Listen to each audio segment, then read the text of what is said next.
Many people, they are preparing for higher studies. చాలా మంది ఉన్నత విద్యను అభ్యసించడానికి సిద్ధపడుతూ ఉంటారు.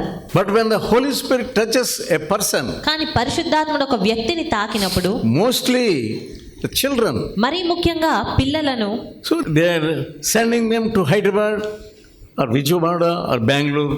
కానీ సాధారణంగా పిల్లలను వారిని హైదరాబాద్కి, విజయవాడ, బెంగళూరు అలాంటి ప్రాంతాలకు పంపిస్తూ ఉంటారు. But no thinking of making them as servants of God.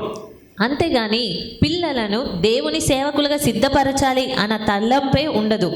There was a missionary, Mary Slessor. Mary Slessor అనే ఒక మిషనరీ ఉండేవారు. In the childhood, her father used to beat her when she comes late to the home, and he used to put her out and close the doors. ఆమె బాల్యంలో ఉన్నప్పుడు ఆమె తండ్రి ఆమెను కొట్టేవాడు.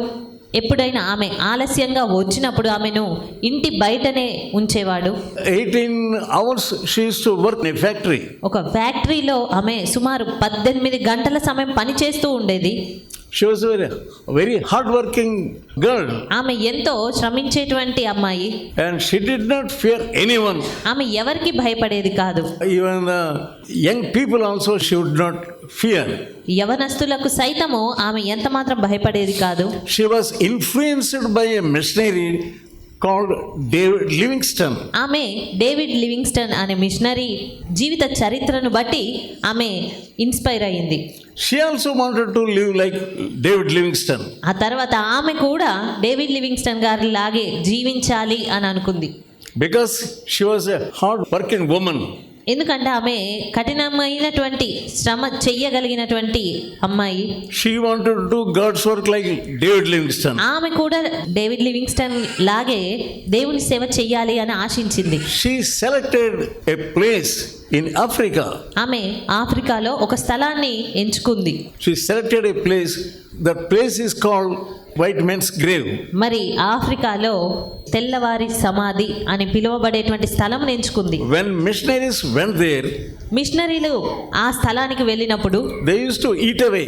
వారు అక్కడ ఉన్నటువంటి వారి చేత తినివేయబడేవారు. But she selected that place. కానీ అలాంటి స్థలం ఆమె కోరుకుంది. Everybody ridiculed her. ప్రతి వారు కూడా అందరూ ఆమెను అపహాస్యం చేశారు. The missionary board, they used to say, even men are afraid of going there. Missionary board వారందరూ కూడా ఆమె అలాంటి నిర్ణయం తీసుకున్నప్పుడు పురుషులైన వారు సైతం అలాంటి స్థలానికి వెళ్ళడానికి ధైర్యం చెయ్యరు అని చెప్పారు. But what is this?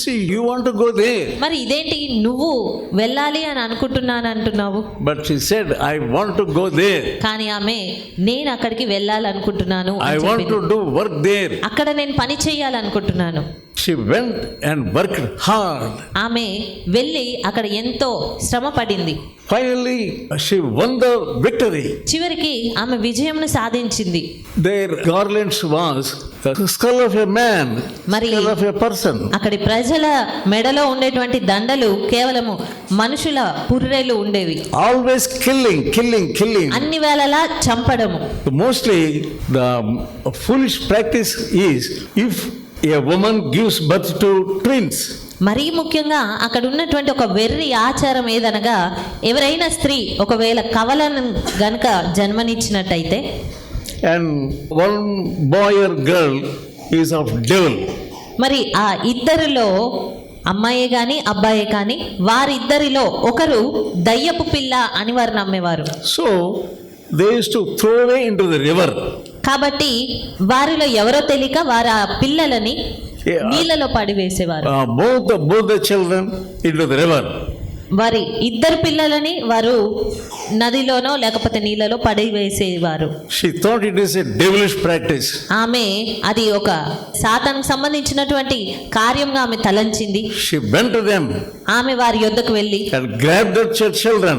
ఆ పిల్లలను తీసుకునేది. Give those children to me. ఆ పిల్లలను నాకు ఇవ్వండి. When those people rejected, she almost got victory over that also. ఆ ప్రజలు తిరస్కరించినప్పటికీ కూడా ఆమె అలా చేసి ఆ తర్వాత ఆ విషయం అంతట్లో కూడా విజయం పొందగలిగింది. She learned the language. ఆమె అక్కడి భాషను నేర్చుకుంది and preached them in their language. వారి భాషలోనే వారికి బోధించింది. Prepared the children to send them as missionaries to those people. మరి అక్కడి ప్రజలకే తిరిగి ఈమె పెంచిన వారిని మిషనరీలుగా సిద్ధపరిచింది పిల్లలను. What a wonderful life. ఎలాంటి అద్భుతమైనటువంటి జీవితము. When quarrel begins with two groups, ఎవరైనా అక్కడి ప్రజల్లో రెండు తెగల వారు ఏదైనా గొడవ వచ్చి ఉన్నప్పుడు with the spears and swords, when they are ready, వారు కత్తులతో ఈటలతో సిద్ధంగా ఉండేవారు. ready to quarrel, ఒకరికొకరు వారు ఎదురుగా పోరాడడానికి she is to go into the midst of those two groups and stop them.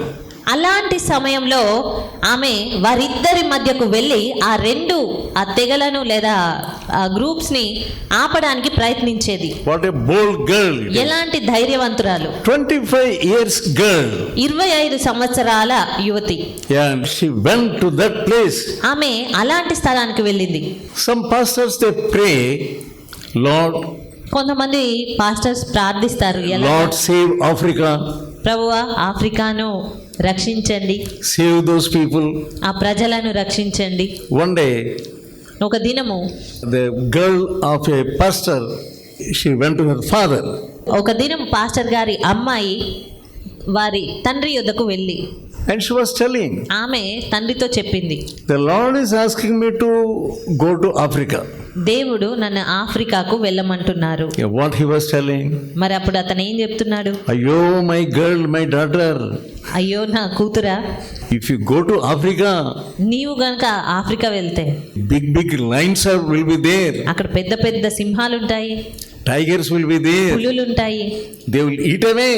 అవి నిన్ను తినివేస్తాయి. Then she asked, then why are you praying? Send people to Africa.